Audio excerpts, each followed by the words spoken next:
छत्रपती शिवाजी महाराज की जय अशो घोषणा दीत कळंगुटकारांनी मंगळारा पंचायतीचेर मोर्चा काढलो।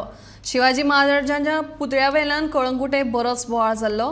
घाल्लो पुतळो काडपाचो आदेश दिले उपरांत फुर्योज जाल्ल्या थळाव्या लोकांनी पंचायतीचेरूच मोर्चा व्हेलो। सरपंचाक भायर येवन स्पश्टीकरण दिवचें पडटलें तेन्नाच आमी ओगी रावतले, नाजाल्यार हांगाच्यान कशेंच हालचे नात अशी भुमिका थळाव्या लोकांनी घेतिल्ली।